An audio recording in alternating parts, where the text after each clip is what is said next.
Jared is me, only 30 years younger. Jim. Before taking you into the codec journey, I'll need to go through the sensor story. We will need to go through an untold story of Red Digital Cinema. I heard, what does a sunglass guy know about building cameras? Or what does a camera guy know about building cell phones? Absolutely nothing. We have no idea. I've said this, we've said this, and it's true. We have no idea whatsoever what we were doing now. No idea. We're making it up as we go. It was the same way with the Red One. We had no idea how to build a camera. I made a decision, and then we figured it out. Red Hydrogen event, 19th of May 2018 at Red Studios. Red Hydrogen, the biggest thing Mr. Janet has ever worked on. On 27th of April 2016, Mr. Jim Janet tweets, "I've been off the grid for the past couple of years working on the next mind-numbing invention. Biggest thing I've ever worked on." But what is it and why Mr. Janet calls this the biggest thing he has ever worked on? On 19th of August 2013, Mr. Janet, under a thread called "My Final Post," says, "I will now sink into the background, I hope with my reputation intact. I will work on the future of digital cinema, behind the scenes. Mercifully, Jared will take my place and he is worthy times forever. Jared is me, only 30 years younger." A couple of months later, some eagle-eyed people noticed a new trademark was registered for RED.com. Under the title "Trademark Search Reveals Red Hydrogen Camera," this Australian website discovers that the trademark Red Hydrogen was registered. Well, about 2 years later, on 28th of April 2016, on his Facebook account, Mr. Jim Janet says, "The past couple of years, I've been off the grid working on the next mind-numbing invention. It is the biggest project for me ever." It says, "Jared Land is running the Red ship perfectly, which has given me the time to imagine what the future will look like." Sorry, Elon Musk. And then, in a series of posts, Mr. Janet keeps teasing people about this new huge project that he claimed that changes the future. And then on 18th of June 2016, describing what the project is not, he says, "This is the single most important thing I've ever worked on or been involved with. It is for everyone." Then, 3 years after his departure, Mr. Janet is back on Red Users and posts, "There is a new project that I'm so excited about that I can hardly contain myself. Jared is obviously involved, my best friend and partner in crime. This new project is the biggest one I've ever worked on. I have worked on a few." And referring to the entire competition, he confidently says, "Someone will get their lunch eaten." And there's no question how important this project has been for Mr. Janet. On 3rd of May 2016, he says, "What we are working on is truly significant." And then finally, under a thread called "Major Announcement, July 6th, he invites everyone to be online. You need to be online. You need to tell everyone you know to be online. Have your credit card ready." And then comes the major announcement, Red's smartphone. And among the features is modularity. Mr. Janet describes as the hydrogen system incorporates a new high-speed data bus to enable a comprehensive and ever-expanding modular component system, which will include future attachments for shooting higher quality motion and still images, as well as hydrogen format holographic images.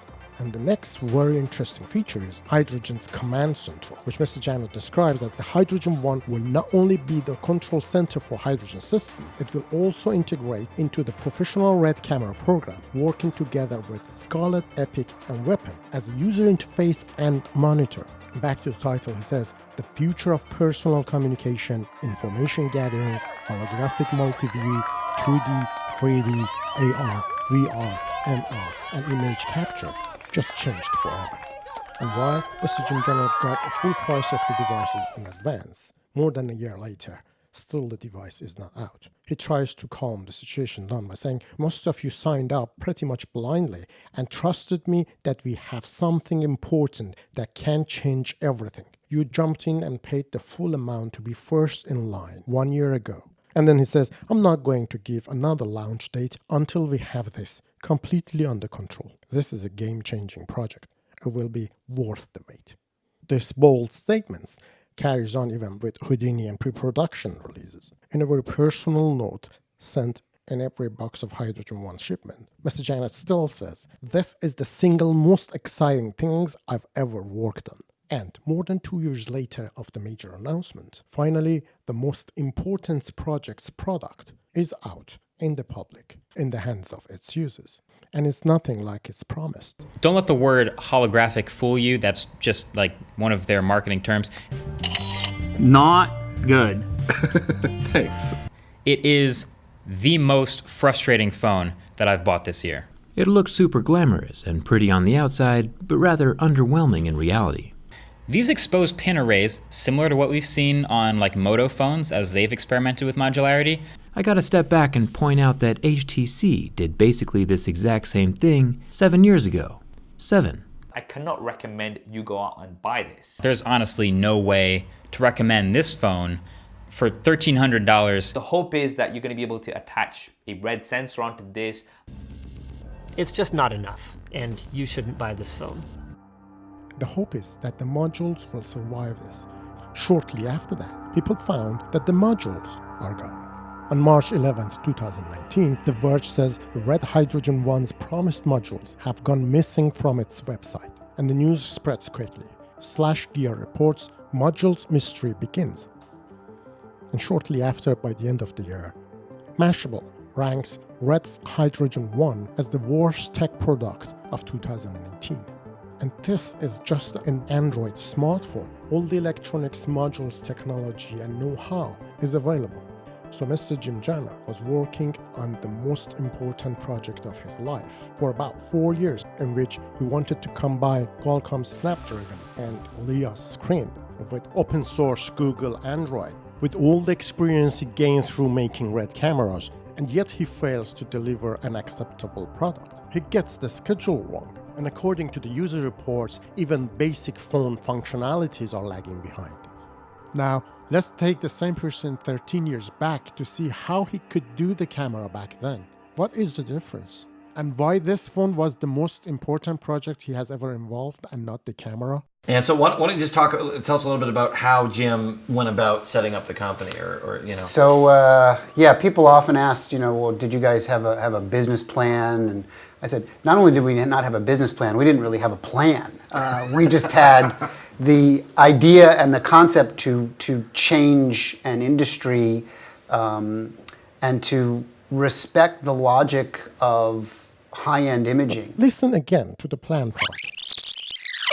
And so why don't you just tell us a little bit about how Jim went about setting up the company, or you know. So this is Mr. Ted Schloitz. He is RED's first president and RED's first employee. yeah, people often asked, well, did you guys have a business plan? And I said, not only did we not have a business plan, we didn't really have a plan. Back in 2010, under this RED A Look Back thread on RED User, Mr. Jannard states, the first RED spec day was December 13th, 2005. We had no sensor design and no industrial design. He carries on, the go decision was made within a few days of this meeting. So RED officially committed to building a camera in December of 2005. In 2005, between the pair of Jim Jannard and Ted Schloitz, they had no business plan, no sensor design, no industrial design, and no idea how to build a camera. We had no idea how to build a camera. I made a decision, and then we figured it out. In 13 months, surprisingly, out of this team, there's a fully functional camera in Australia filming a battleground. And about 5 months later, the camera is in their final commercial form and have been shipped to their end users. It's so amazing that this RED user says, if my math serves me right, it took only about 1.5 years to revolutionize the film industry, including the first sit down. That's only damn fast. This is damn fast. Did I just repeat myself? Damn fast. In April 2012, Mr. Jim Jannard shares a bit of his recollections from early days that are extremely important. In that, he says that it was apparent to him that none of the companies were ever going to do a proper film replacement camera. He says ever. That was early 2005. Frederick told me about TED, and the three of us spent the better part of a year investigating what it would take to do the project I had envisioned. And what was the project he had envisioned? On cinematography.com forum, In an attempt to calm the filmmakers' society down after Film is Dead campaign backfired and to distance themselves from the campaign, Mr. Janet says, "Our mission is to do film justice on its way out. That means that 1080p or 2K is not good enough. 4K barrier is the same measured resolution of a slow-speed S35 film. 5K barrier is a measured 4K resolution. 1080p digital doesn't come close. God help us if 1080p and 10 stops of dynamic range was deemed good enough." In another poster says, "Film will never be dead, but it is dying in the respect that its use will diminish relative to digital jobs." If that is the case, someone has to be respectful to the capabilities of film, resolution, color, range, and fill. We are trying our best. There was an industry created that were creating cameras that were not being respectful to film, that did not have the resolution and the kind of photographic range and the look and feel of that creative dynamic of what film should be, right? Mr. Janet makes it clear that 1080p or 2K has no place in his originally envisioned camera because they were disrespectful to film. He says, "In 2005, I could see that the powers that be, Sony, RE, Panavision, were going to attempt to persuade the film industry that 1080p was going to be the digital replacement for film. But I wanted that replacement to be respectful to film. 1080p or 2K was not respectful." He carries on, "So at the end of 2005, I made the decision to start RED. The idea was to make a 4K digital camera." This can't be untrue, can it? And then he congratulates himself, saying, "I saw a fatal flaw in camera industry. We did our best to address it." And remember, he said, RED officially committed to building a camera in December of 2005. Steven Soderbergh saw Crossing and committed to shooting Che on prototype RED 1s beginning summer 2007. I was willing to put up with anything in order to get them, and I really didn't care if there were problems or, if the heat was an issue and we had to put ice packs. I just didn't care. The camera that went over there was basically the first version of the software, which was Build 1, and it had kind of the bare bones of camera functionality. So it did 24 frames a second. It didn't support time code at that point.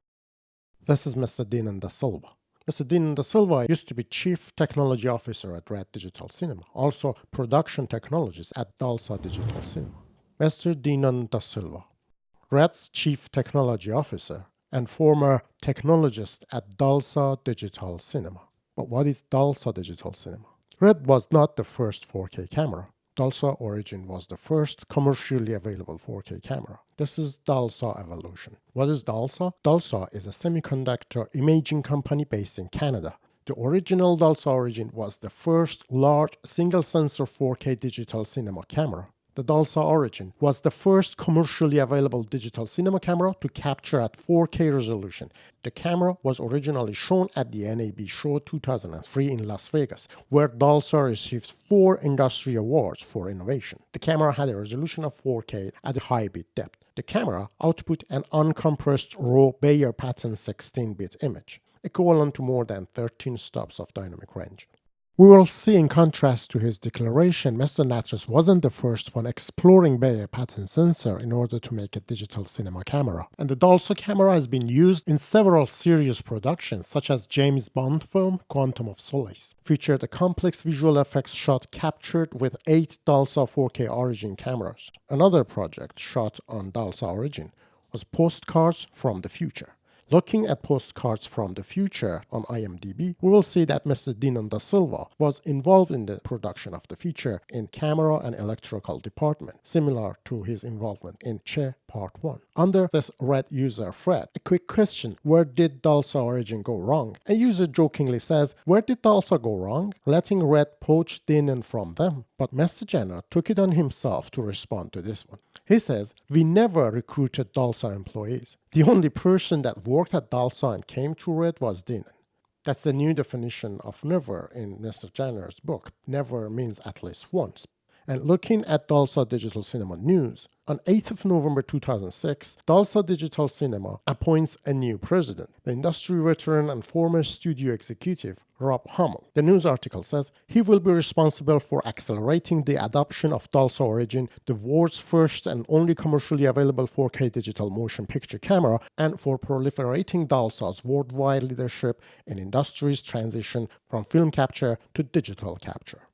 In the same news article, we will read some stuff from Mr. Hummel that are interesting. Mr. Hummel says, "Recently, I found myself cautioning people about embracing digital motion picture cameras too quickly, as every other camera is only high definition and cannot match the inherent resolution and dynamic range of film. With the Origin cameras, Dalsa's unique sensor technology gives us a camera that can finally match the clarity and dynamic range found in 35mm film. In fact, combined with 4K projection, the Dalsa Origin starts to look like 70mm film."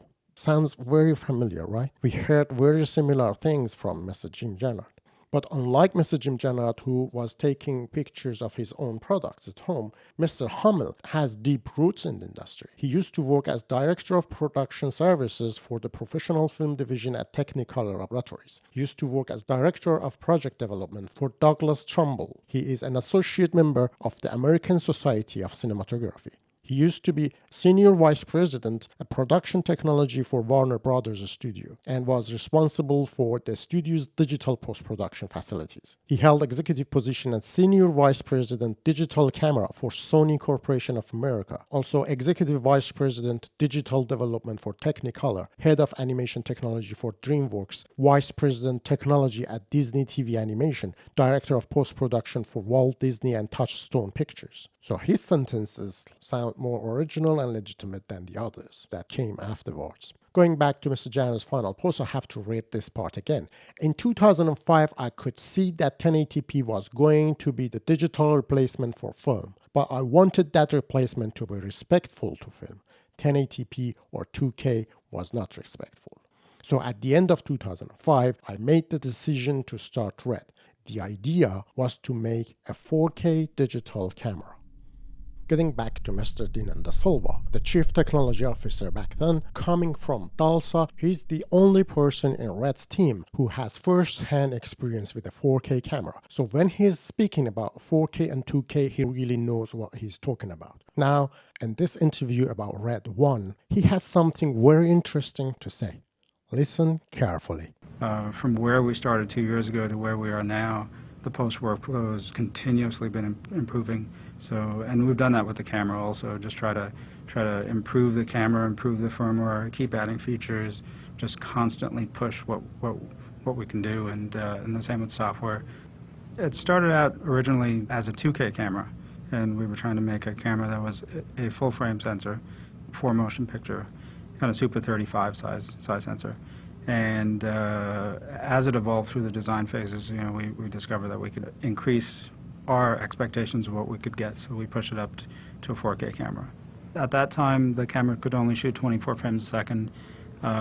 Since then, we've increased that to 30 at 4K, and then also added the ability to do 120 frames a second at 2K.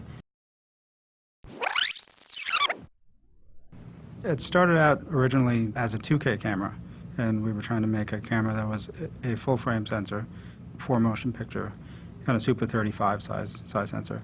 And as it evolved through the design phases, we discovered that we could increase our expectations of what we could get, so we pushed it up to a 4K camera.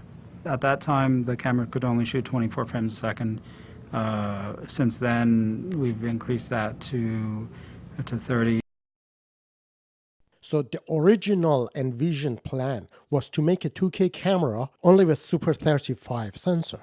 And 2K was not so dreadfully bad then. It sounds like these lovely people are taking credit from after the fact of what happened to them unplanned, as though that was their original understanding and desire. And so it's the sensor designer who raised the expectation by offering a 4K sensor should get the real credit. Back in Mr. Jannard's recollection, remember that he said Frederick told me about TED, and the three of us spent the better part of a year investigating what it would take to do the project I had envisioned. Apparently, he had envisioned a 2K camera originally. He carries on. All seemed lost until we found a Mysterium sensor. When we found this technology, I pulled the trigger. Further down, this curious Red user asks, if I'm reading correctly, that Mysterium was already in development by another party and purchased by you. Will you ever be willing or able to disclose its absolute origins? Obviously, this remains unanswered. It's only 1 year later when Mr. Jim Jannard is getting a bit annoyed about Dalsa's conversation, when he says, RED has a large in-house team of sensor designers and does not share sensor technology with any others. The evidence is that you will not find anything similar in performance to the MX or Dragon sensors in the market. It's like saying the evidence that I am a competent carpenter is that one bespoke wardrobe that I ordered somebody to make so you cannot see it in other houses. It doesn't make me a carpenter.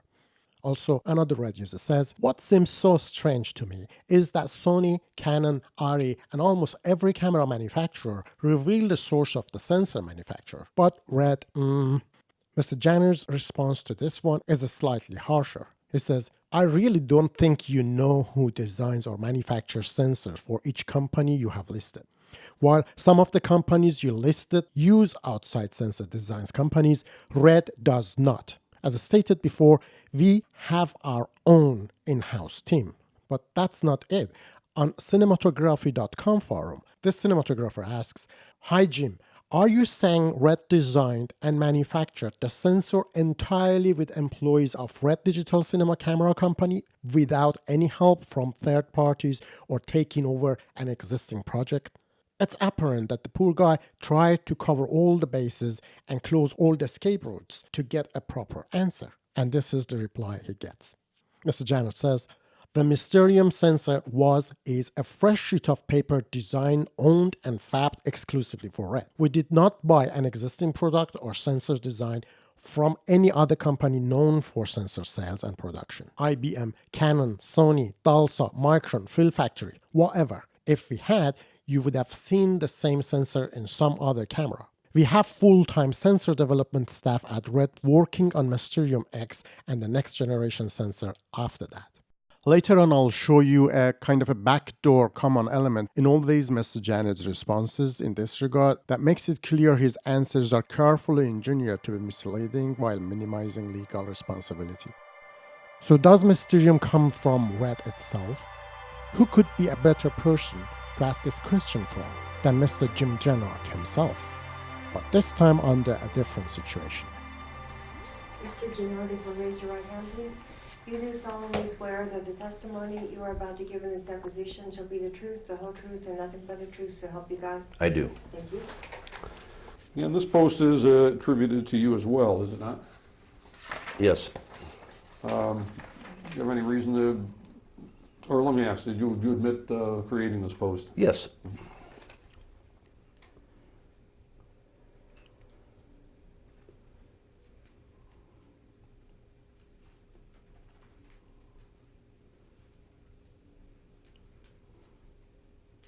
Now it makes reference to the Mysterium sensor. That's in the second substantive paragraph, third, if you include my recollection. Can you tell me what the Mysterium sensor is? That was the first image sensor that we purchased from someone else. We had the exclusive on it. That was before we started our own development. And that's it.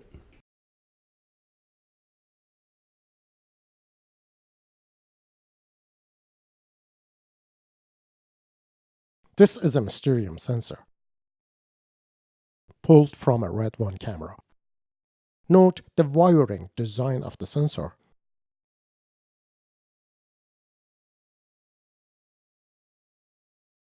On the side of the sensor, you will notice a series of capacitors. This pattern of wiring is unique to RED sensors. I've checked pictures of tens and tens of image sensors. these wiring patterns is like a unique signature found in sensors of RED cameras. These are the pictures of RED Epic M sensor and RED Epic X sensor. I've taken them from the FCC website. You will notice the same series of capacitors on the side, and upon closer look, you will see the identical wiring pattern around the sensors. And I need you to remember this pattern for later.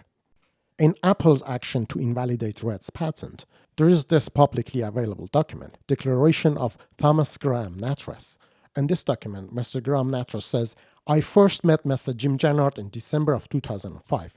At that meeting, we discussed his desire to create the first ever digital motion picture camera that could record compressed digital motion video at cinema quality levels, including 4K.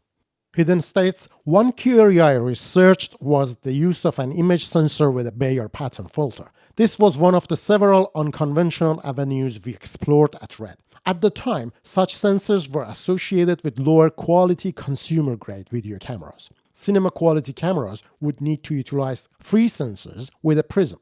What Mr. Nattrass is referring to is a 3CCD camera with a beam splitter like this. A ray of light comes in and goes through this set of prisms that splits it into three sections, red, green, and blue, like this. And there are 3 CCDs, one on each side of this prism, capturing their share of this broken light. Red, green, and blue. Well, there was many applications where even CCD camcorders at that time were pretty big things, and they had these big batteries on the back that were like the size of a brick, and they only lasted for an hour or something, and then they were dead, and you had to recharge the battery, so that was quite inconvenient. So we thought that the small size and the very low power dissipation, the low energy that these new technology sensors required would be useful in a lot of applications. This is Dr. Eric Fossum. He's the inventor of active pixel sensor, or what is commonly known as CMOS image sensor. These image sensors are produced using CMOS technology, and they emerged as an alternative to charge-coupled device or CCD image sensors. Dr. Fossum, who worked at NASA Jet Propulsion Laboratory, invented this image sensor. He also predicted the emergence of APS imagers as the commercial successors of CCDs. In 1995, Fossum and his then wife, Dr. Sabrina Kemeny, co-founded Photobit Corporation to commercialize this technology. So I was actually working at the NASA Jet Propulsion Laboratory, which is part of Caltech, but it's a NASA lab, and JPL typically creates spacecraft that go out for missions to explore the outer planets and other closer planets like Mars, rover, that sort of thing. But the cameras they were using back in those days were really large, like the size of a refrigerator practically. And a lot of that had to do with the particular type of image sensor that was being used, which worked quite well, called the charge-coupled device, or CCD. But the electronics required to make that work is what made a refrigerator-sized camera. So our mission was to really try to shrink the size of the cameras on these spacecraft to make the rocket smaller if it had less payload, and also to use less power, because power is a big problem if you're off going to the outer planets where our sun just turns into a tiny star at that distance. So we were working on the problem of miniaturizing cameras, and so I had this idea to try to come up with a new kind of image sensor technology that would work as well as the existing technology. It had to work as well or better, and that was how the CMOS image sensor came to be. Jet Propulsion Laboratories is located in Pasadena, California, and is run by NASA. The Jet Propulsion Laboratory, or JPL, was building spacecraft before NASA even existed, and today it's the space agency's go-to center for the robotic exploration of the worlds beyond Earth. The invention of CMOS sensor and successfully commercializing it in the industrial world brought a wide range of international recognition for Dr. Fossum. But Dr. Fossum was not alone at JPL. he was working among his team of engineers, like this guy. Mr. Barmak Mansourian. I went around and tried to get a lot of U.S. companies to get interested in this technology. Right. And they all were blasé about it. And, the Japanese controlled the CCD market by that time, and it's like, let's get in there. We can do this. You can do this. And they were mostly uninterested. And finally, I was just frustrated. And then at the same time, now she's my ex-wife, but my wife at the time, Sabrina Kemeny, was home on maternity leave, and she was also an engineer, worked with my group, and we were like, you could buy a little CAD system at home and design chips, for people that we're starting to get a lot of inquiries about this new technology. So she did, and so my day job was at JPL, and she was in the basement of our house, and then things really picked up after that. And this is how Photobit Corporation started and lasted until 2001. We created this company called Photobit, spin out from JPL, and then development there took place. It maybe took another 3 or 4 years of work to get it kind of more widespread usage in web cameras, and then just at the end of our company's kind of life cycle before we sold the company, the application to cell phones became a reality. And what year was that?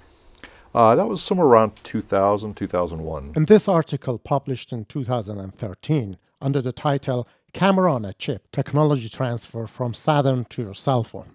Dr. Eric Fossum writes, with the creation of Photobit, the two TCA principals at JPL, Barmak Mansourian and I, left JPL in 1996 to join Photobit full-time. But I mean, at this stage in my life, it was like really good to have highly motivated, smart students that really do all the hard work, because running a company is, it's not a part-time job. It's really, as I say, a full-contact sport.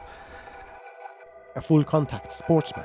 But who is this full-contact sportsman? Hi, good afternoon. This is Barmak Mansourian. I'm the president of Forza Silicon. Forza Silicon specializes in mixed signal integrated circuit designs, especially in visible and infrared image sensors. Dr. Barmak Mansourian. This Camera on a Chip article is published by NASA spin-off or NASA Technology Transfer Program, in which we can read, in early 1999, Photobit announces the issuance of a broad US patent for camera on a chip technology. The company's priority now is demonstrating the superior nature of the CMOS technology over CCD technology introduced in 1970s. This shows what Mr. Graham Natras was referring to regarding the quality of CMOS sensor was not so accurate at the time. We then read, NASA and the United States Space Foundation recognized Photobit's effort in commercializing the compact imaging system by inducing Kemeny, Eric Fossum, Robert Nixon, Barmak Mansourian, and Roger Panicaci into the Space Technology Hall of Fame. In Dr. Mansourian's LinkedIn page, we read his history of work as a member of technical staff at Jet Propulsion Laboratory. He was responsible for the development of large format APS sensors. Research on APS imagers also led to the development of CMOS image sensor arrays with a record low noise performance. Right after that is Photobit. He was a senior scientist and director of technical marketing. He was a lead designer responsible for a series of high-resolution, high-speed image sensors. He also was responsible for the development of a very high dynamic range image sensors capable of moonlight to sunlight imaging. And right after the end of Photobit's lifespan, in 2001, he founded Forza Silicon Corporation. He describes it, Forza Silicon's image sensor products are everywhere you look. In a space, on your phone, at the doctors, in industry, behind your rear view mirror. And he introduces the company's key policy. But you won't know our name from this. We leave the recognition to our clients and their market-leading brands. He said when customer demands, they complement this work with full turnkey production services. He said, I helped solve impossible problems. High-quality image sensor designers in caliber of Dr. Mansourian and others are not jobless wandering around, waiting for someone to appear in faraway horizon on a white horse to take them to a job. It's not like that RED can go into a local Starbucks and pick up a few image sensor designers on the back of their truck and bring them into their Irvine place and ask them to design and fabricate a top-notch, never-seen-before 4K sensor in a couple of months in a company with no plan and no idea how to build a camera. These people are rare to find. And we're in a very specific technology area, so finding people would not be easy. For a very good reason, I invite you to take a closer look at Forza Silicon. And the website they introduce themselves as experts in custom CMOS image sensor and mixed signal IC designs. And under their application for their sensor design, there is a high-resolution or HD CMOS image sensor for cinema camera section. In that section we read, Forza Silicon has designed a number of CMOS image sensors for digital cinema cameras, each pushing the state-of-the-art in digital color sensors. Also in another place, they mention their application of their sensors in digital cinema cameras. Forza image sensors lie today at the heart of highly specialized movie industry cameras, but they come short of naming which cameras.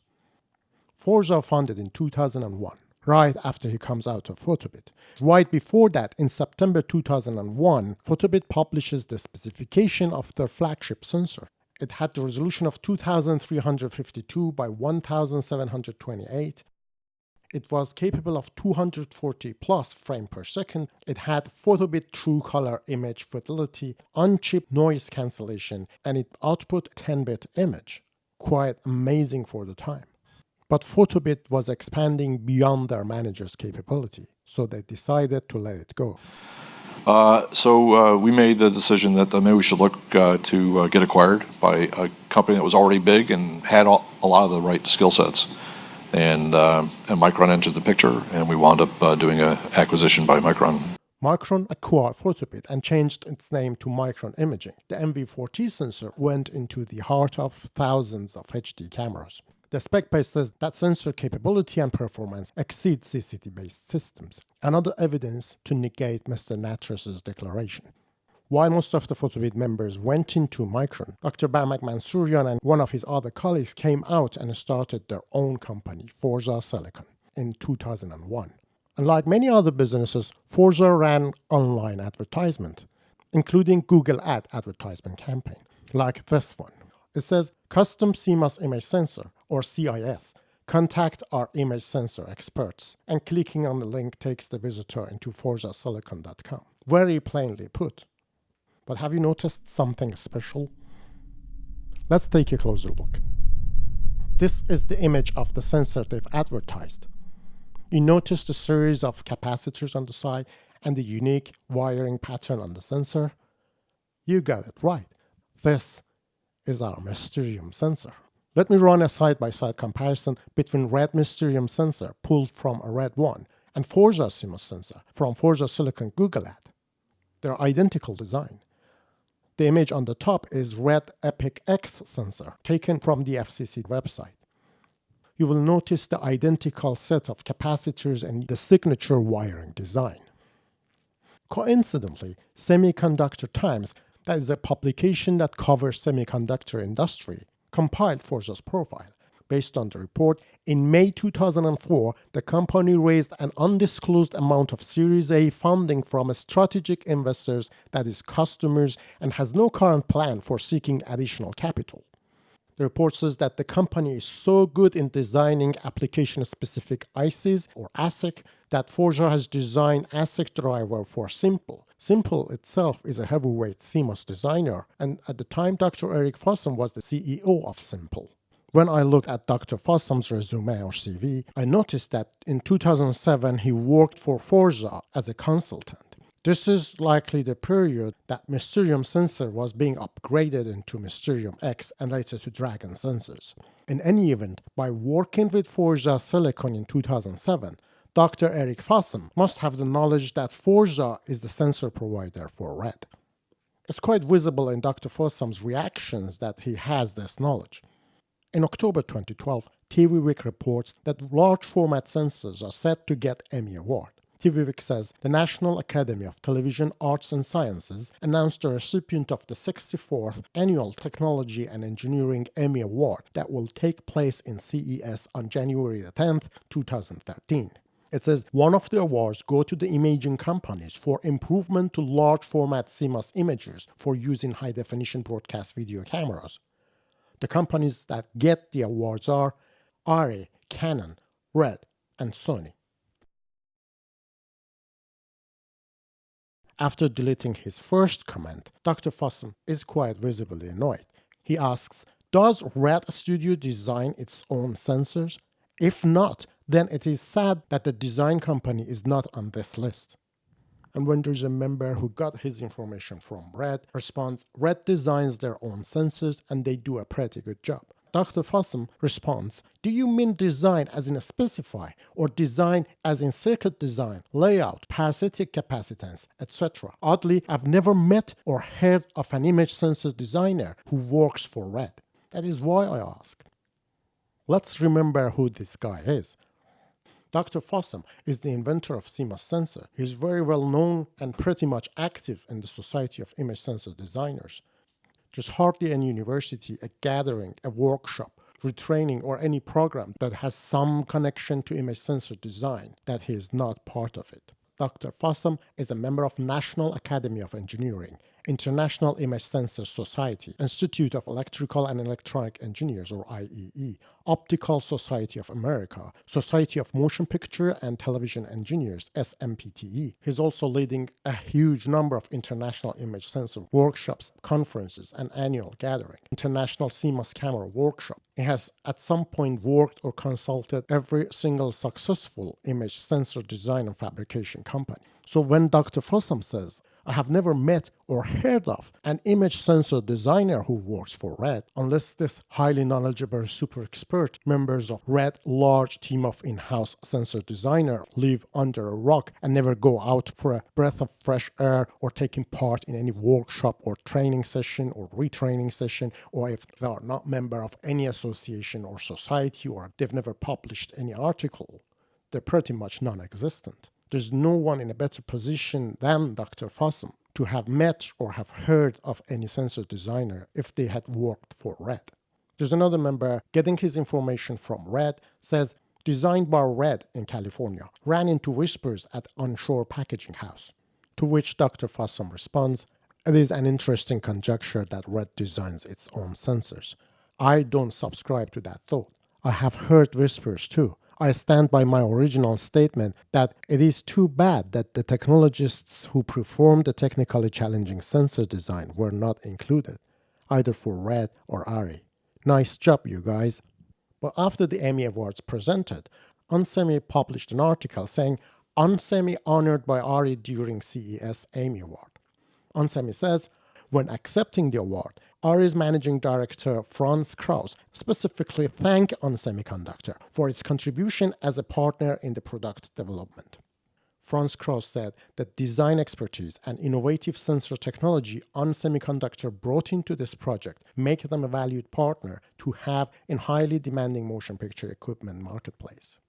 Then Bob Klosterboer, senior vice president at ON Semiconductor, says ON Semiconductor designed the LF3 CMOS image sensor specifically for ARRI, utilizing our state-of-the-art imaging technology that resulted in sensor design featuring a 40-bit true dynamic range in combination with 8-megapixel resolution at 120 full frame per second. And then he says, our congratulations go out to ARRI for their Emmy Award. And this is Dr. Fossum. It says, kudos to ARRI and sharing the spotlight with image sensor technologists at Onsemi. I wonder if the other winners were as gracious. Now, we know Canon and Sony developed their own sensors, and ARRI just honored ON Semiconductor for their sensors. The only remaining ungrateful player is RED. I just kept rolling right along, and we started to build the team. First, it was just Jim and I, and then we started to put together who we thought would be people that wouldn't be the traditional accepted norm for who you would hire to build a electronic motion picture camera. We looked sort of in a different domain. and we found some really creative people on both the software side and the hardware side. And slowly but surely, the team started to come together, and the engineering started proper just a little over 2 years ago. And we built our own sensor with our own sensor team, with our own sensor knowledge. But we weren't a sensor company. We wanted to build cameras. One of the components of a camera is a sensor, so we hunted down the one sensor company that was capable of producing the sensor we wanted, and we contracted them to do that. When you look around this booth, everything you see in this booth, including what's in that 4K theater, was done in the last 15 months. And that's remarkable. From building our own sensors, creating all the camera electronics, getting everything working. These are working models that you see on the show floor right now. 15 months. Let's get back to Mr. Graham Nattress's declaration in Apple's action to invalidate RED's patent. I have to read some parts again. Mr. Nattress says, I first met Mr. Jim Jarnard in December of 2005. At that meeting, we discussed his desire to create the first ever digital motion picture camera that could record compressed digital motion video at cinema quality levels, including 4K. December 2005 seems like an extensively eventful month for RED. He found me in late 2005, and he and I started working on the project together, just the two of us in secret, and then brought in our whole engineering crew, and before you knew it, we had our first camera about a year and a half later. Do you recall when you first came across the Mysterium sensor? I think it was the very end of 2005. And then when he found me, he and I started together, just the two of us, and worked on it for a little while, and then we built our team, and things started to roll. How many people at the company now? Well over 500 now. It's 500. Yeah, well, because we build all this stuff, right. So it's you know And the Mysterium sensor, to our spec, from another company, was the 4K sensor that changed everything. But the Mysterium sensor allowed you to receive or to achieve the 4K resolution, correct? Correct. And did it operate fast enough to give you frame rates in excess of 23 frames per second? Yes, it did. It seems that Mr. Graham Nattress had no other choice. The Mysterium sensor was the only option available, so not much exploration were involved, conventional or otherwise. Getting back to Mr. Jarnard's recollection in 2012, he said it was apparent that none of the companies were ever going to do a proper film replacement camera. That was early 2005. So it all started early 2005. He then says, Frederick told me about TED, and the three of us spent the better part of a year investigating what it would take to do the project I had envisioned. So that was the three of them spent the better part of a year investigating. However, Mr. Schuller seems to disagree. He found me in late 2005, and he and I started working on the project together, just the two of us in secret. According to Mr. Ted Schuller, investigation started late 2005, and that was two of them. Only Jim and Ted spent a while investigating in secret. Now, to top it up, Mr. Jarnard says he found the Mysterium sensor and the technology, and then he pulled the trigger late 2005. Mr. Schuller says that it took a while to gather a team of engineers, and with their own sensor knowledge, they made their own sensor. Mr. Jarnard then said, we had a large group of people came to Oakley for a roundtable meeting at the end of 2005. He then says that it was at NAB 2006 that Jarrett showed up. And he says that he was doing the original Carl Science. Mercifully, Graham took over from there. But in his filed document, Mr. Graham says that he joined since December 2005 and that he started research on several sensor technology, including Bayer patent filter. That sounds like a very useless research since there was only one sensor capable of what they wanted available to them. Mr. Graham also says that he started on color science from the very beginning, immediately after the first meeting.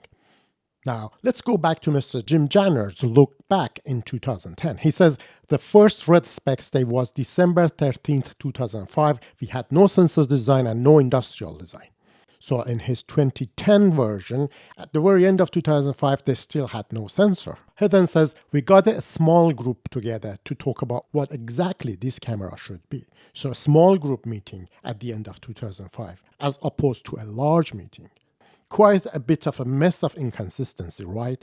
And the solution out of this? Is it possible that we are dealing with a group of liars who changed their words in time and lost the track of their own lies? Quite interestingly, only 4 days after the first spec day, where there was no sensor design and no industrial design, Mr. Jim Jannert is confident enough to come online and say, "We are giving our best effort to deliver the RED camera as shown on the website, sometimes late in 2006. About only 1 hour later, Mr. Jared Land publishes a very accurate set of specifications of the camera. He disclosed very accurate sensor resolution, very accurate sensor dimension, frame rate at full resolution, among other specifications. These are the same people who got the specs of an Android smartphone all wrong in 2017, where they got the specs of a first-of-a-kind camera back in 2005. Another fascinating event is, in a space of only 2 or 3 months, just before the NAB 2006, Mr. Ted Schulowitz is outside filming with the prototype RED camera. What's in here is a little bit of secret sauce. On our pathway to our Super 35mm 4K sensor. This is the first test shoot of many. Okay, you're going to want this guy right there. Okay. What you're looking at here is camera development in action. Is that the breadboard? That's one of them. It's not the first one, but it's one of them. Incidentally, the breadboard camera that we saw in the video, is that still around? We can't find it. Any idea what happened to it? No, and I'm irritated about it. It's gonna be a historical It's device. I'm all about museum pieces, and I'm irritated that we cannot find it. Somebody, I think, took off with it, and it really bugs me. We had a couple of breadboards. That was the first one, and I think we have maybe the next two, but that's the one I wanted, and I can't find it. Irritating. I can imagine. Yeah. Another interesting thing is that Mr. Ted Schulowitz claims that the camera, although not finished and was not in its commercial presentable form, but was working for IBC 2006, took place in Amsterdam. 9 months after we made our initial announcement, the real breakthrough moment was we demonstrated in a big trade show in Europe the prototype 4K sensor working and showing 24 frame material in 4K on a very, very large screen, 65, 70-foot screen. And a lot of the objections were silenced pretty quickly at that point. The camera wasn't finished yet. It was the size of a kitchen table, and it was all kind of big Frankenstein kludge thing. But the basis of what we were doing was there.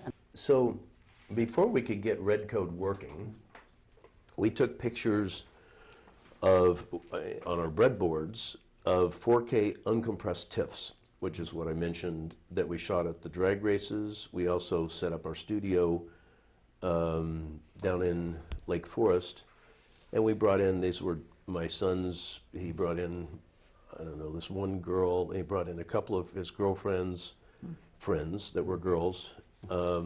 We got a tabletop where we took one of our Oakley sunglasses. We had a Porsche 959 that we shot, and basically it was this, by breadboard, these were wood, and we put a sensor board, and we put a lens on it, and we had all of these boards that basically took they were capable of 1K each board. So we used 4 boards to get 4K, and then we assembled them as a 4K uncompressed TIFF in sequence. So then sometimes I did it, sometimes Jared did it, sometimes Graham did it. We took those 4K series of sequence of TIFFs and put them in After Effects and converted those into a video. And that's what we had right up until the time that we went to see Peter Jackson, which is when we finally got the first REDCODE working, which was, I think that was in March of 07.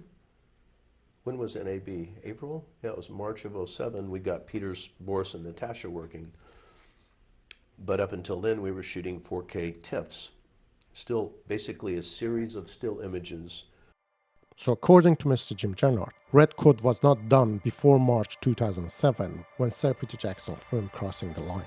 However, Mr. Jannert himself posts this on dvxuser.com. Mr. Jim Jannert says, "We did some direct comparison tests last night of 4K raw footage versus 4K REDCODE raw footage. Both were processed and corrected the same way exactly. Then we projected both for side-by-side, literally, on a 4K projector at a premium screening room in Burbank. Good news, it was virtually impossible to tell the difference, even under the closest scrutiny. There was quite a bit of celebration going on last night. Basically, we were comparing a 27 megabyte per frame image capture versus 2.5 megabyte per frame. This is more than or about 10:1 compression. Recording 4K REDCODE RAW to your under $1,000 RED drive will serve you well." And here's the man some say his words are gospel. Mr. Jared Land says, "I awoke with a big smile this morning, left over from seeing REDCODE in action last night. The quality of compression is better than anything I've seen before." And Mr. Graham Natras is happy. He says, "And it's an early build of the code with the special new features we are testing." This is all in November 2006. So first, REDCODE. REDCODEs are wavelet-based 10-bit next-gen compression engine, which gives us the ability to compress those huge 4K files that you guys saw to a very, very manageable size with no loss in visual quality. So it's how we get from that bigger number, which would take a refrigerator's worth of drives to move around, to that smaller number, which is our little digital magazine pack or our onboard flash. I don't know if I remembered, if I might have missed the mentioning, there's an onboard flash module as well that's either 32 gig or 64 gig of super fast flash. That's actually right on the camera body itself for onboard recording. Might have missed that in the slides. But he's describing REDCODE. If we go down to the bottom, isn't he talking about REDCODE here? He's talking about it, but this was a concept not done. But if we go This down, was the dream. It says here, REDCODE, being a little bit picky here, but the words say what they say. REDCODE is wavelet-based 12-bit first raster codec. Does this indicate that REDCODE is in existence at this time? He is talking about the dream because it was not in existence, which is why we couldn't shoot it. So here's the idea. You shoot raw, there's your uncompressed, and at 24 frames it's that data rate. That's megabytes per second, not megabits, so that's the big ones, 323. And in camera, you compress it to REDCODE. That's in real time. So that happens on camera as you're shooting. Same file size, same raw Bayer image. Now you're down under 30 megabytes a second, and that's how we're able to get it on that onboard flash or on that digital magazine. That's all at 24 frames a second. At this point, Mr. Filowitz is publicly disclosing what these things are going to do, is he not? Well, he's disclosing the hope. And as it turned out, it ended up not being like he disclosed because we learned along the way that this wasn't going to work. These are notes from the LA Red screening from Mike Cortes, who was running HD4 Indies website. He's reporting from Tuesday in LA when he attended the first LA screening of footage from RED's Mysterium sensor. Under the section lenses, he says, then they showed two of the new shots again, but they were REDCODE compressed 10:1. If we go to the next page where it says lenses. 1, 2, 3, 4. And it says, then showed two of the new shots again, but they were REDCODE compressed. He says they were REDCODE compressed to 10:1, which will be recordable to the onboard flash or the digital magazine, both on board. Doesn't this indicate that REDCODE was in existence at this time? Well, first off, this isn't accurate because it wasn't finished. REDCODE compressed 10:1. Well, there was no onboard flash or digital magazine. So the only thing he could have done is done a 10:1 compression off the TIFFs himself because we didn't have it done then. This would be Ted doing this. Unless he was synthesizing it. Going back to the celebration of the side-by-side comparison, Mr. Stuart English, a workflow wizard part of a web team, answered a question by a user who was asking about 2K workflow as well. Mr. English says, There are 4 available 2K workflows. 2K RAW, compressed with REDCODE, recorded to RED drive or RED flash. He also lists a couple of more options, and then 2K RGB, compressed with REDCODE, recorded to RED drive or RED flash. This is 4th of November 2006, signed by Workflow Wizard, Mr. Stuart English. And here's Mr. Jared Land again. Grime is one of my new superheroes. I mean, he was always a hero to me, but after seeing his REDCODE results, he went 50 notches up in my books. The most fascinating achievement here that we may have overlooked is that, according to Mr. Jim Jennard, these folks were celebrating and talking about a non-existing thing, a non-existing cause of celebration.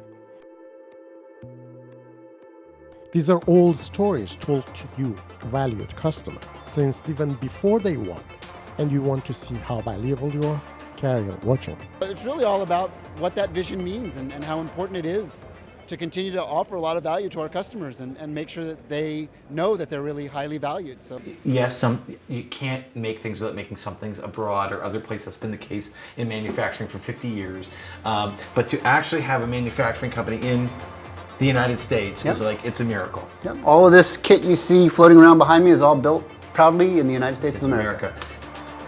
Remember, Mr. Janet says that there are a large group of sensor designers working for RED. In cinematographer.com, he says, we also employ over 200 engineers developing sensors and electronics for our camera program. Again, Mr. Schuller seems to disagree. The core team of actually creation and figuring everything out is still very, very small and very, very nimble. All this seemed impossible unless RED could have gotten a completed solution. In the response to Apple's invalidation application, RED says for the creation of their camera software, they utilized the contract engineering services of Wind River Systems. Wind River is part of Intel. Wind River Systems looks like a sophisticated software development company. And for now, I take the face value of their words that Wind River did the software part. But who did all the electronics and hardware of the camera?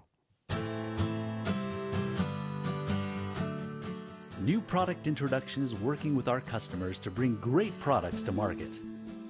It's the idea where Sanmina teams with a customer to help them industrialize a new product, reduce its cost, and scale to production. Sanmina has years of experience and has launched literally thousands of products to market with our customers. If you look carefully, you will be able to find the logo of the electronic and hardware manufacturing company buried under the solder mask, like this one.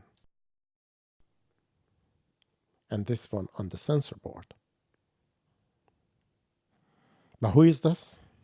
This is the logo of Sanmina with that SIN code of Singapore, the hardware designed by Sanmina. Sanmina, providing end-to-end design, technology, manufacturing, logistics, and repair solutions to many of the world's most innovative companies. Over the past 30 years, we've refined the tools, IT systems, and processes to help you bring high technology, complex products to market quickly and efficiently. Providing end-to-end global high technology solutions to many of the most innovative companies in the world. Sanmina, what we make makes a difference.